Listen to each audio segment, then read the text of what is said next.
प्रभु के नाम को मैं धन्यवाद देता हूँ। प्रभु के नाम को मैं ऊंचा उठाता हूँ।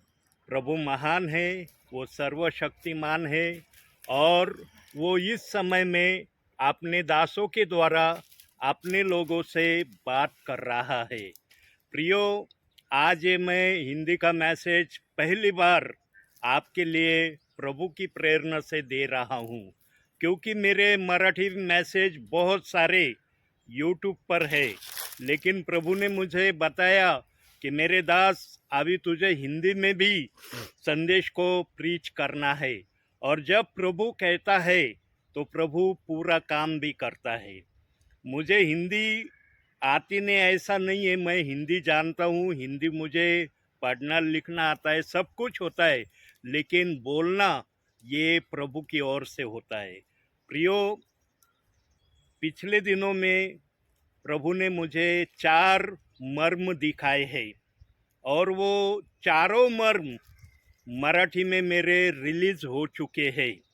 आज का जो मर्म है, जो मैं आपके लिए इस समय प्रीच कर रहा हूँ, वो हिंदी में पहला मर्म आपके लिए मैं कर रहा हूँ। प्रियो, प्रभु ने एदेन बाग में पूरी डिसिप्लिनिंग आदम और हव्वा को बताई थी। प्रभु ने एदेन बाग में सब कुछ अपने इच्छा से आदम के द्वारा करवा के लिया था।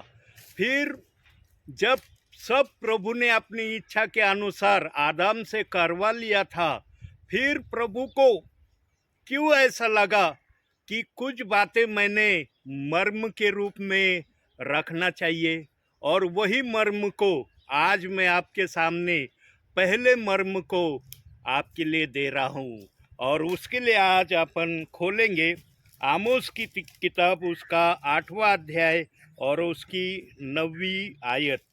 उसमें ऐसा लिखा है, प्रभु यहोवा की यह वाणी है, उस समय मैं सूर्य को दोपहर के समय अस्त करूंगा। Yes. और इस देश को दिन दोपहरी अंधियारा कर दूंगा। प्रभु यहोवा ने ये वचन बाइबल में क्यों रखा? प्रभु को ये वचन रखना क्यों अच्छा लगा? प्रभु ये वचन के द्वारा क्या बात हमसे करना चाहता है कि जो प्रभु के मन में है, जो आज सेवकों के द्वारा आज आप सुन रहे हैं। प्रियो, दिन के प्रभुत्व के लिए सूर्य को बनाया, रात के प्रभुत्व के लिए चंद्रमा को बनाया। ये बनाने के बावजूद प्रभु परमेश्वर ने दोपहर को सूर्यास्त करने का निर्णय क्यों लिया? क्या वजह हो सकती है कि प्रभु परमेश्वर ने ये वचन को बाइबल में दिया? क्योंकि प्रियो, जब प्रभु अपने समय में अपने बाइबल की जड़न घड़न कर रहा था, उस समय प्रभु परमेश्वर को उस समय दिखाई दिया गया था कि मेरे विश्वासी लोग मेरे बाइबल के अनुसार नहीं चलने वाले। हाँ, प्रभु परमेश्वर को उस समय दिखाई दिया था कि मेरे प्रियजन मेरे बाइबल के अनुसार नहीं चलने वाले। सभी नहीं चलेंगे, कुछ लोग नहीं चल पाएंगे। और वो उस समय आत्मा को जो दिखाई दिया गया था, वो इस समय में प्रभु को प्रदर्शित हो रहा है। अभी कैसा हो रहा है? प्रियो, ये बाइबल हमको प्रभु ने दिया है ना? ये बाइबल पूरा पवित्र शास्त्र, इस पे लिखा है, ये पवित्र शास्त्र नाम दिया है। अगर ये पवित्र शास्त्र नाम इसका है, तो इसमें प्रभु अपवित्र वचन रखेगा क्या? कदापि नहीं रखेगा। ये सारी वचने पवित्र है, और जो पवित्र है वो पवित्र ही रहेंगे। हम उसकी चुनौती करने वाले कौन? हम वो वचनों को एक लेना एक छोड़ देना, ये कहने वाले कौन? हमारा ये अधिकार नहीं बनता है। लेकिन आज बाइबल का एक वचन सबके लिए रुकावट का कारण बन चुका है। कुछ लोगों के लिए तो बहुत भयानक रुकावट का कारण वो वचन बन चुका है, और वो रुकावट का जो कारण बन चुका है कई भाई बहनों के लिए, उससे उनको छुटकारा मिल सके, इसलिए इस दास को प्रभु ने आज संदेश देने के लिए मुझे यहाँ पर लाया है। प्रियो, प्रभु जो भी करता है अपनी मर्जी से करता है।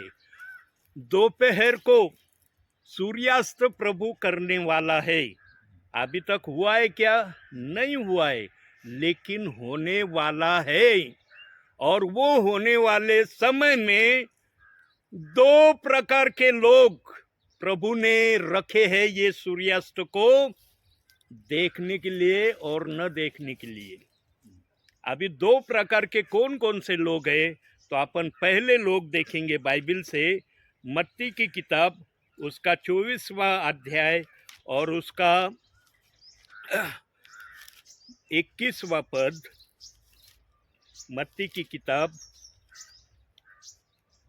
क्षमा करना, मत्ती की किताब उसका 7वां अध्याय और उसका 21वां पद। क्षमा करे, क्योंकि हिंदी में पहली बार प्रीच कर रहा हूँ ना, तो थोड़ी सी गड़बड़ी तो होगी। वहाँ पर ऐसा लिखा है, जो मुझसे हे प्रभु कहता है, उनमें से हर एक स्वर्ग के राज्य में प्रवेश न करेगा, परंतु वही जो मेरे स्वर्गीय पिता की इच्छा पर चलता है।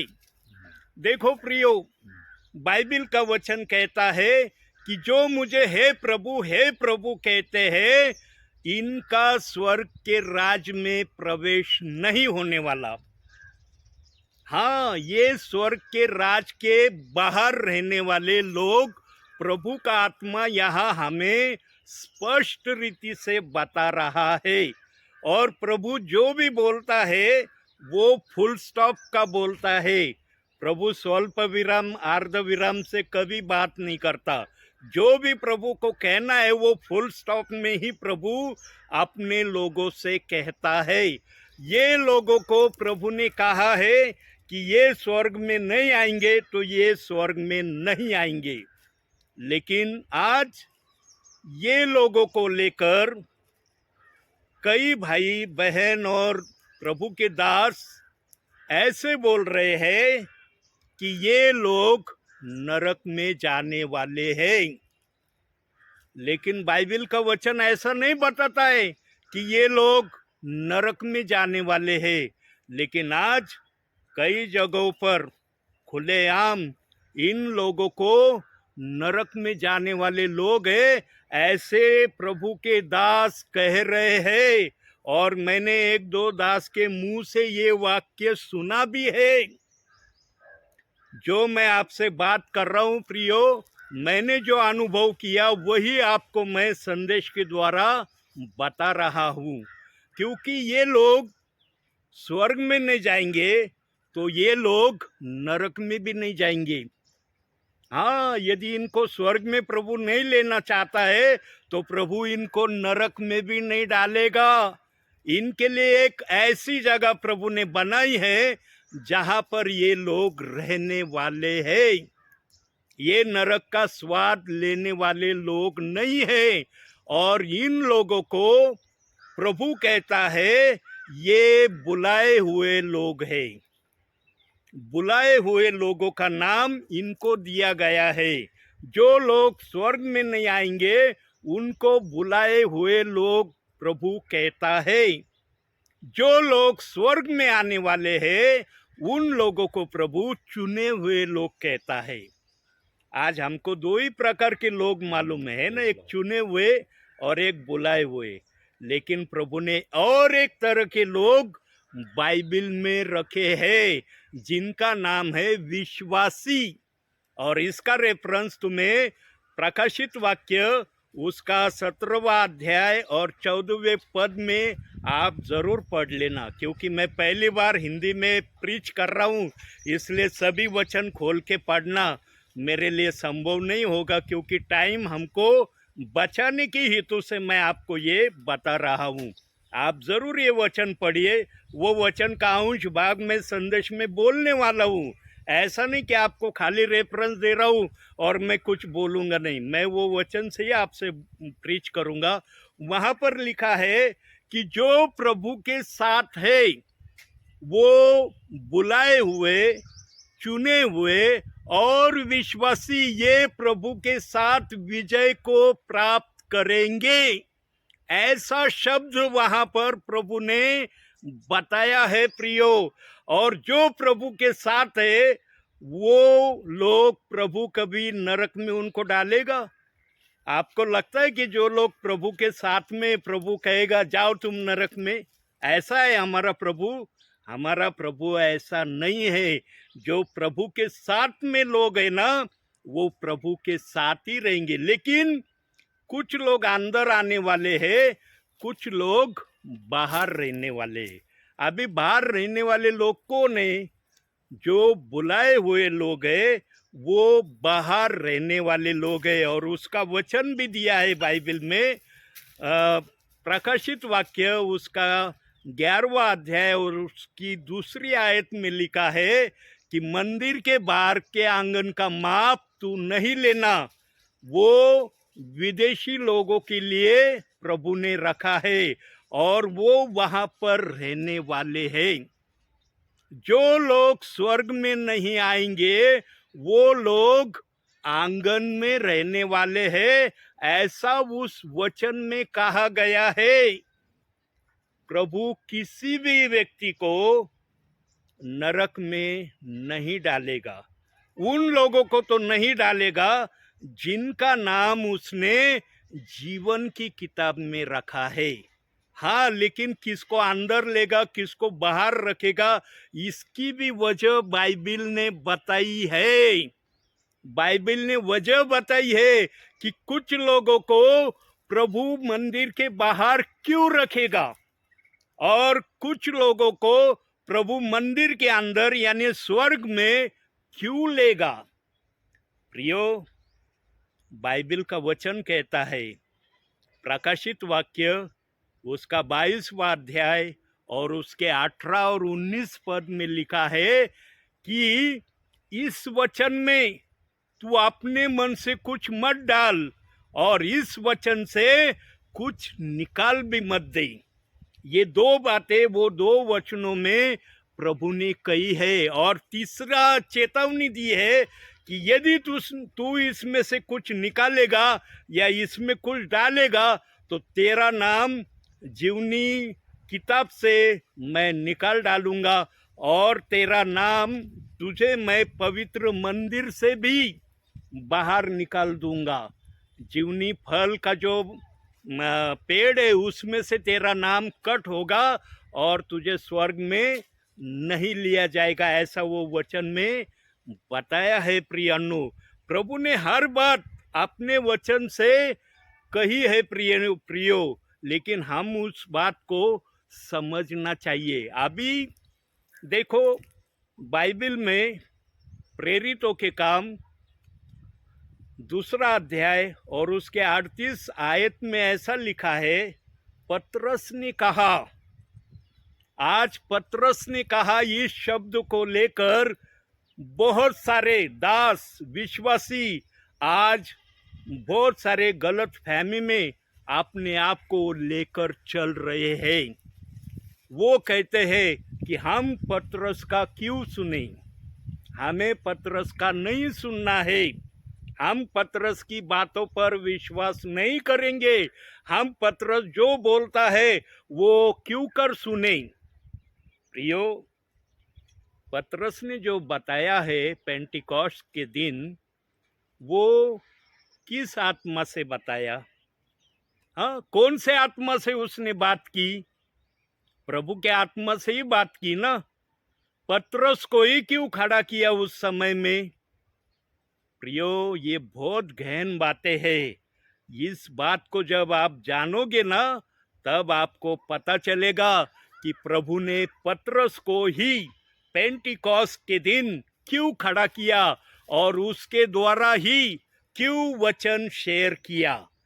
प्रियो, बाइबल ये बताती है कि तुम मेरे पूरे वचनों पर ध्यान दो। लेकिन आज प्रेरितों के काम दूसरा अध्याय 38 वचन को आज बहुसंख्य विश्वासी लोग नहीं मानते और वो वचन के खिलाफ कुछ भी बातें बोलते हैं, जो मन में आए वो बातें बोलना शुरू कर देते हैं और ये सेवा करने वाले दासों को, विश्वासियों को, विश्वासीगण अच्छी नजरिए से भी नहीं देखते। उनके तरफ देखना उनका संशयास्पद होता है और उनको ओनली जीसस ये नाम से भी वो पुकारने से हिचकिचाते नहीं है। उनको स्पेशली नाम दिया गया है, ये ओनली जीसस है। प्रियो, आपने जो विश्वास किया है वो किस पर किया है? आपका विश्वास किस नाम पर है? यीशु पर ही आपका विश्वास है ना, यीशु मसीह पर। हम भी यीशु मसीह पर ही विश्वास करते हैं। तुम्हारा यीशु मसीह अलग है, हमारा यीशु मसीह अलग है, ऐसा है क्या? हाँ, ऐसे दो विभाग के वचन दिए है क्या कि तुम्हारा मत्ती 28-19 वचन मानने वालों का यीशु मसीह अलग है, प्रेरितों के काम 2:38 वचन मानने वालों का यीशु मसीह अलग है, ऐसा नाम दिया है बाइबिल ने? कदापि नहीं दिया। बाइबिल में एक ही नाम बताया गया है जो प्रेरितों के काम 4 अध्याय 12वें वचन में कहा गया है। आप बाद में निकाल के पढ़िए कि वो वचन में क्या दिया है। ऊपर स्वर्ग में, नीचे और पृथ्वी के नीचे एक ही नाम दिया है जिस नाम में उद्धार किया जाता है और वो नाम है यीशु मसीह। इस नाम के सिवाय दूसरा नाम नहीं दिया गया मनुष्यों में, ऐसा वचन कहता है। पूरा बाइबिल यीशु मसीह के बारे में कहता है प्रियो। और ये बाइबिल में से यीशु मसीह का नाम तुम निकालोगे तो ये बाइबिल किस नाम से हमारा उद्धार होगा, ये सवाल हमारे सामने खड़ा होगा। इसलिए यीशु मसीह के नाम में हमारा उद्धार हो चुका है। प्रियो, आज प्रभु हमारा उद्धार करता है, टेम्पररी उद्धार करता है क्या?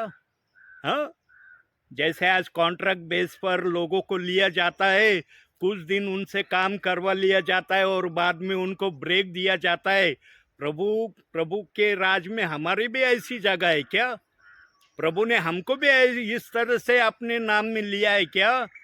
ऐसा बिल्कुल नहीं है प्रियो। प्रभु ने हमारा उद्धार परमानेंटली किया है और जो प्रभु ने हमारा उद्धार परमानेंटली किया है वो प्रभु कभी हमको टेम्पररी नजर से नहीं देखता, लेकिन उसकी एक ही इच्छा है कि मेरे विश्वासियों ने बाइबिल के कौन से भी वचन को दोष नहीं लगाना। लेकिन आज बाइबिल के वचन को खुलेआम दोष लगाया जाता है और खुलेआम वचनों के बारे में कुछ भी कहा जाता है। प्रियो, वो बाइबिल का वचन आपने लिखा है? आपने लिखा है क्या वो वचन? वो वचन पवित्र आत्मा ने लिखा है और पवित्र आत्मा ही जानता है कि वो वचन इस समय में हमारे लिए आशीर्वाद का कारण क्यों है। प्रियो, यदि मत्ती 28-19 वचन पूरा सही होता तो प्रभु को ये वचन देने की आवश्यकता नहीं पड़ती थी। यीशु मसीह भी जगत में आया ना, तो उसने भी कहा, उसने भी उस समय के लोगों को कहा कि तुम्हारे पास कैवरी आएगा, जो यूहन्ना कृष्ण शुभवर्तमान के 14वें अध्याय के 16वें पद में प्रभु कहता है। और प्रभु ने उस वचन का मर्म उस समय के लोगों को बताया था। प्रियो, अभी यीशु मसीह ने कहा पिता पुत्र और पवित्र आत्मा के नाम से बपतिस्मा दो। ये प्रभु के शब्द है। ये शब्द को कौन विरोध करेगा? कौन ये वह शब्द के खिलाफ जाएगा? कोई भी खिलाफ नहीं जाएगा। जो कोई ये प्रभु के शब्द के खिलाफ जाएगा वो प्रभु का नहीं है, ऐसा प्रभु कहता है। हम भी प्रभु के उस वचन के खिलाफ नहीं जाते। हम भी वो प्रभु का वचन है मानते हैं, लेकिन प्रभु ने उससे आगे जो बातें बताई वो भी समझना हमारे लिए जरूरी है। और प्रेरितों के काम पहला अध्याय उसके चौथे पद में कहा है, चेलों को यीशु मसीह स्वयं कह रहा है कि तुम यरूशलेम छोड़कर मत जाओ। अभी क्यों चेलों को प्रभु यीशु मसीह ने ऐसा कहा कि तुम यरूशलेम छोड़ के मत जाओ? अभी वो तो प्रभु के साथ में रहते, प्रभु के साथ में उसने सब कुछ देखा था। फिर वो कह सकते थे ना प्रभु को, प्रभु हमने तो सब कुछ तेरा देख लिया है, अभी तू हमें यरूशलेम के बाहर न जाने की आज्ञा क्यों दे रहा है? हम तो सब तेरे नाम से ही करने वाले, हमें कुछ बताने की आवश्यकता नहीं। हमने सब तेरे कामों को बड़ी गहराई से देखा है और समझा है। अभी हमें सेवा करने के लिए तू भेज। ऐसा क्यों नहीं कहा चेलों ने? क्यों नहीं कहा मालूम प्रियो? क्योंकि जो प्रभु के लोग होते हैं ना, वो प्रभु का कहना मानते हैं। वो प्रभु के कहने को किंतु परंतु कभी नहीं कहते। लेकिन आज प्रेरितों के काम 2:38 वचन को किंतु परंतु का विषय कई लोगों ने बनाया और उसमें प्रभु के दास सिंह के समान है। सिंह का हिस्सा सेवकों का इस वचन में है। और कई सेवकों ने विश्वासियों को ये वचन नहीं मानना, ये वचन नहीं सुनना, ये वचन के अनुसार अपना जीवन नहीं बिताना, ऐसा भी कहा है। मेरे सेवकाई में मैंने इस बात को बड़ी गहराई से अनुभव किया है प्रियानु। 15-16 साल हो गए मैं इस वचन की सुवार्ता अहमदनगर जिले में और उसके बाहर इस वचन की घोषणा सुवार्ता में बता रहा हूँ। और कई अनुभव मेरे पास इस वचन के खिलाफ है। जो मैं कहने गया तो समय नहीं पूरा हो पाएगा, इतने मेरे पास अनुभव है। लेकिन मैं चंद अनुभव आपके लिए बताना चाहता हूँ जो आपके लिए आशीष का कारण हो सके। प्रियो, कई लोगों ने मुझसे कहा कि प्रभु की आज्ञा क्या है, प्रभु ने हमसे क्या करने को कहा है। यदि प्रभु ने वो करने को कहा है तो प्रभु ने फिर यरूशलेम के बाहर चेलों को जाने की आज्ञा क्यों नहीं दी? क्यों उनको यरूशलेम में रुकने की आज्ञा दी? प्रियो, इस बात को गौर करें, क्योंकि प्रभु हरदम अपने प्रियजनों के साथ में रहता है। प्रियो, आप यकीन नहीं करेंगे, लेकिन अहमदनगर के जिले के बहुत सारे प्रभु के दास विश्वासी इनको मालूम है और उन्होंने अनुभव किया है। 2 बार प्रभु ने मुझे मौत के घर से बचाया है। 2 बार मैं मौत के घर से बचकर आया हूँ। और बचकर आया इसलिए मैं आपको यह संदेश दे पा रहा हूँ। यदि प्रभु ने मुझे नहीं बचाया होता तो मैं ये संदेश आपके लिए नहीं दे पाता। कैसे 2 बार मैं बच के आया? एक बार जुलाई महीने में प्रभु का प्रचार करके मैं घर की ओर लौट रहा था। हमारे मनमाड़ हाईवे पर रास्ते का काम चल रहा है ये, और 1 वे रोड चालू था और बारिश हो रहा था, रात का समय था। मैं 45 के स्पीड से गाड़ी से घर की ओर आ रहा था और बारिश चालू था तो रोड पे से पानी बह रहा था। और आजू बाजू में गड्ढे पड़े थे, रोड का काम चल रहा था, इस कारण तो मेरी गाड़ी हीरो होंडा गाड़ी पर मैं जा रहा था घर की ओर, 45 के स्पीड से मैं गड्ढे में मेरी गाड़ी गई। विचार करो प्रियो, 45 के स्पीड से मैं गाड़ी से जा रहा हूँ, गड्ढे में मेरी गाड़ी गई। उस समय मेरी क्या हालत हो गई होगी प्रियो। जब वो गाड़ी वो गड्ढे में गई ना, तब मैंने अपने मन ही मन में बोला, अभी मेरा कुछ खैर नहीं, आप शायद मैं समाप्त हो जाऊंगा। ऐसा मन में मैंने बोला, ऐसे जोर से नहीं बोला प्रियो। प्रभु ने ऐसा वहां पर चमत्कार किया, आप यकीन नहीं कर पाओगे कि ये दास सच बोल रहा है कि झूठ बोल रहा है, ऐसा आपको लगेगा, लेकिन मैं सच बोल रहा हूँ। ये बाइबिल मेरे हाथ में, ये जब बाइबिल हाथ में होता है ना, पवित्र आत्मा किसी को झूठ बोलने की आज्ञा नहीं देता प्रियो। जैसी गाड़ी गड्ढे में गई और गाड़ी गड्ढे से बाहर निकली और रोड के बीचों बीच हाईवे पर मैं गाड़ी समेत नीचे गिरा।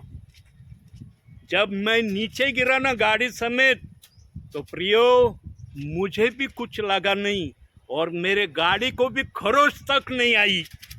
और उस समय प्रभु ने ये काम बहुत बड़ा किया, क्योंकि वन वे रोड चालू था, हाईवे रोड था वो क्या ऐसा नॉर्मल रोड नहीं था, हाईवे रोड था। यहाँ से भी गाड़ी नहीं आई उस समय और इधर से भी गाड़ी नहीं आई। सोचो प्रियो, वहाँ से हाईवे रोड है, बस आती है, ट्रक आती है, हर एक तरह के 4 व्हीलर गाड़ियाँ आती है, 2 व्हीलर भी आती है, लेकिन उस समय में एक भी गाड़ी नहीं आई। और एक सहायक प्रभु ने मुझे उठाने के लिए हीरो होंडा गाड़ी से भेजा प्रियो। और उस व्यक्ति ने मुझे गाड़ी से उठाया, गाड़ी को भी उठाया और बोला, ब्रदर आपको लगा तो नहीं ना? मैंने उनको बोला मुझे कुछ नहीं लगा। तो उन्होंने देखा, अरे बाप रे, तुम तो बहुत स्पीड से जा रहे थे, मैंने देखा इतने स्पीड से गिरने के बाद भी तुम्हें कुछ नहीं लगा। मैं बोला मुझे कुछ नहीं लगा। मैंने उनको पूरा दिखाया, वो गीले हालत में दिखाया, तो उन्होंने भी एहसास किया, अरे सचमुच इनको किधर कुछ नहीं लगा। फिर वो मेरे को एक ही वाक्य बोले और निकल गए। वो क्या वाक्य बोले मालूम? वो मुझे बोले, ब्रदर आपने जरूर जिंदगी में अच्छे काम किए रहेंगे, इसलिए आपको कुछ नहीं लगा। इतना ही वो बोले और निकल गए। शायद वो व्यक्ति हिंदू हो सकता है, इसलिए उसने ऐसा वाक्य बोल के निकल गया। अभी दूसरी घटना मेरे पर 24 दिसंबर को, पिछले साल के 24 दिसंबर को हमारे नगर को भी उड्डान पुल बना है। वो उड्डान पुल से मैं प्रेयर के लिए जा रहा था, 50 के स्पीड से जा रहा था मैं, और उस समय मेरे गले के आसपास चाइनीज मांझा अचानक से आया। मेरे गले को आज भी निशान है प्रियो यहाँ पर। और उस समय जो बैग में जिसमें बाइबल रखता हूँ, वो बैग मेरे गले में था, और उसका जो पट्टा होता है, बेल्ट होता है ना, वो बेल्ट को वो चाइनीज मांझा ज्यादा करके घिसा, इसलिए मेरे गले को इतना ज्यादा वो चाइनीज मांझा नहीं घस पाया। लेकिन आश्चर्य की बात प्रियो आपको बताता हूँ, चाइनीज मांझा कभी टूटता है हाथों से? कभी नहीं टूटता प्रियो। उसको कितना भी आप जोर लगाओ, वो चाइनीज मांझा कभी भी टूटता नहीं है। लेकिन मैं ऐसा उसको झिटक रहा था, मुझे लगा कोई कीड़ा वगैरह मेरे गले के पास आया है। लेकिन बाद में मुझे एहसास हुआ कि कौन सी तभी चीज़ मेरे गले को घिस रही है, और उस समय मैं समझ नहीं पा रहा था कि क्या घिस रहा है मेरे गले को, क्योंकि 50 के स्पीड से एक गाड़ी से मैं हैंडल को संभाल रहा था और दूसरे हाथों से ऐसे वो चीज़ को मैं झटक रहा था प्रियो। और आश्चर्य की बात कि ऐसे झटकने से वो चाइनीज मांझा टूट गया। प्रियो, चाइनीज मांझा कभी नहीं टूटता, लेकिन मेरे ऐसे झटकने से वो चाइनीज मांझा टूट गया प्रियो। और जब वो मांझा टूट गया, जब मुझे एहसास हुआ कि वो चीज़ मेरे गले से हट गई, मैंने फौरन गाड़ी रुकाई और ऐसे गले को देखा तो मेरे यहाँ से खून आ रहा था। वो मांझा घिसा था मेरे गले को तो खून मेरे हाथों पर दिखा। उस हालत में जिस घर को मुझे प्रेयर के लिए प्रभु बोल रहा था वहाँ पर मैं गया प्रियो। और वो परिवार ने, जब मैं घर में गया तो वो परिवार ने देखा, ब्रदर आपके गले से तो खून आ रहा है। फिर मैंने उनको बताया कि मुझे ऐसा ऐसा चाइनीज़ मांझा मेरे गले के आसपास आ गया था। और फिर उन्होंने प्रभु का ब्लेसेड ऑयल मुझे लगाया और कूल पाउडर लगाया और वहाँ पर मैंने संदेश देके प्रेयर की। और फिर मैं अपने घर की ओर आया।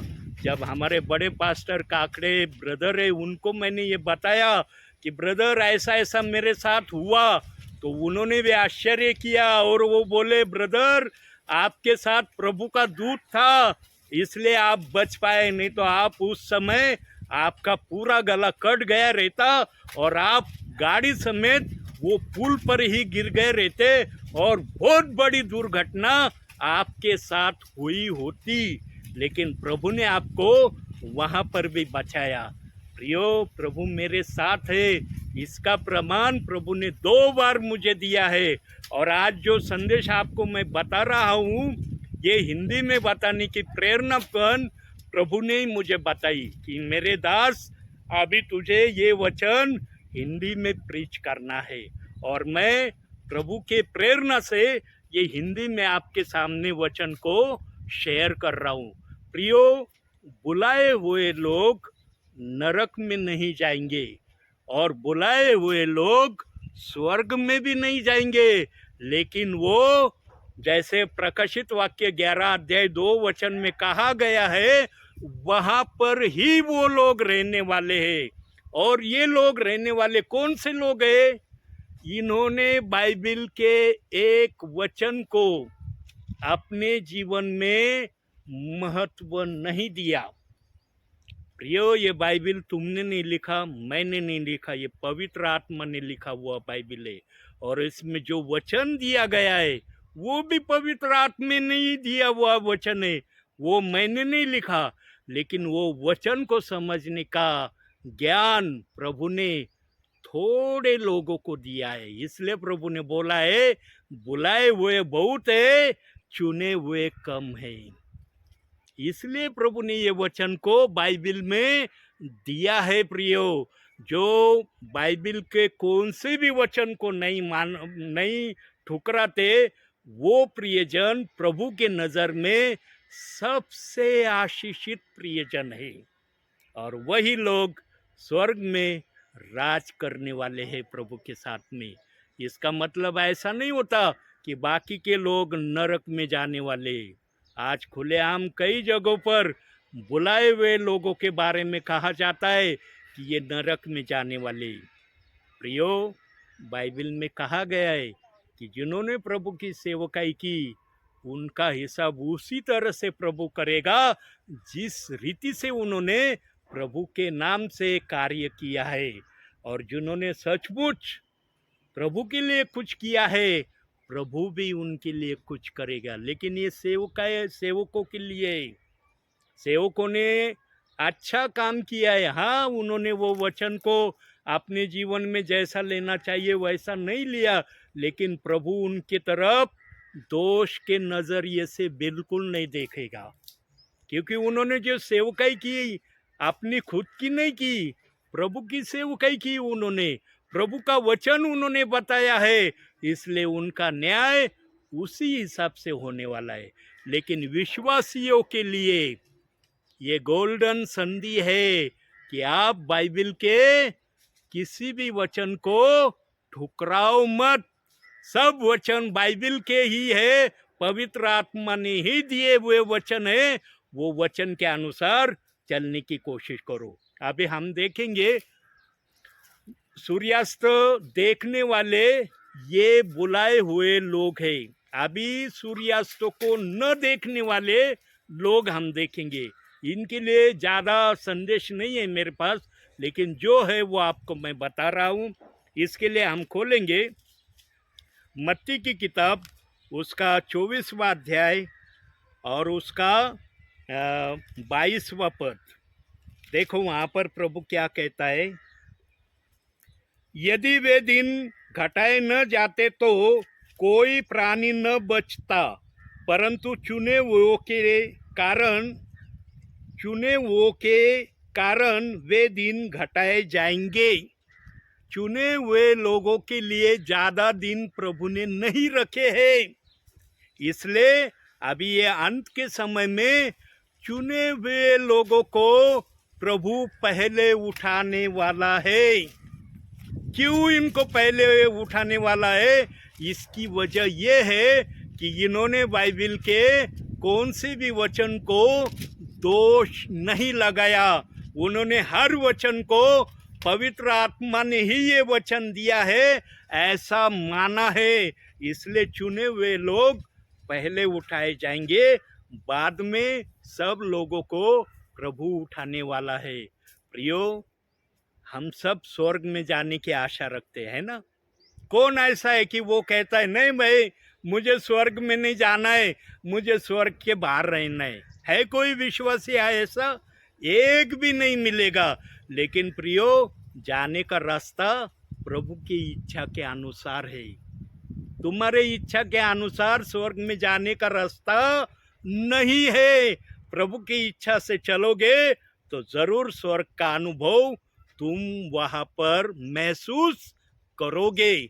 आज केवल सुन रहे हो, लेकिन अगर प्रभु की इच्छा पर चले तो वहां स्वर्ग में आपकी आत्मा आपको गवाही देगी कि पृथ्वी पर तूने वचन सुना दास का और उस वचन के अनुसार चला, इसलिए आज तू स्वर्ग में अपने आप को पा रहा है।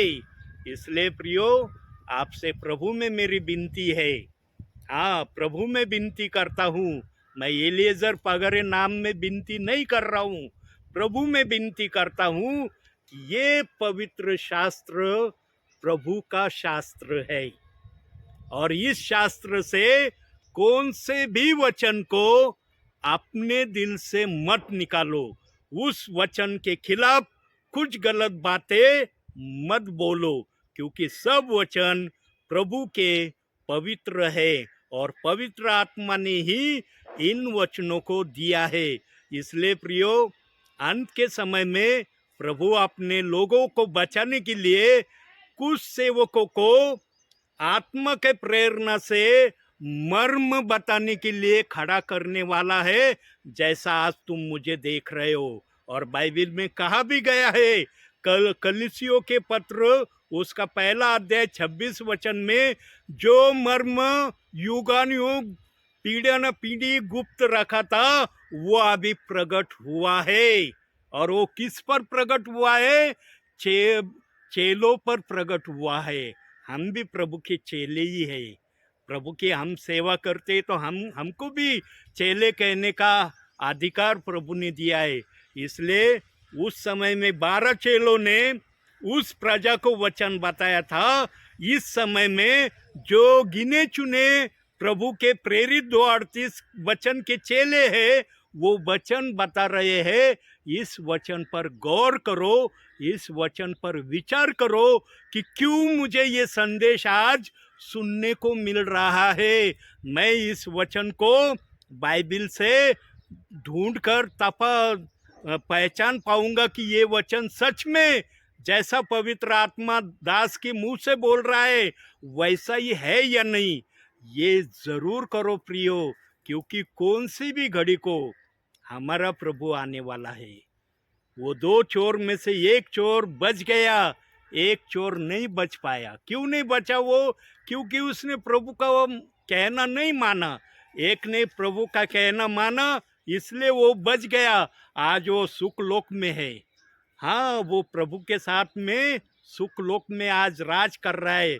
लेकिन जिसने नहीं माना वो सुख लोक में नहीं आ पाया। इसलिए आपसे मेरी गुजारिश है कि आप बाइबल को कभी भी अपने नज़र से गलत रीति से मत देखो। तो ये बाइबल पवित्र है और इसके वचन भी सब पवित्र है। इसलिए आज के ये छोटे से संदेश में से प्रभु आपको और मुझे बहुतायत से आशीष दे।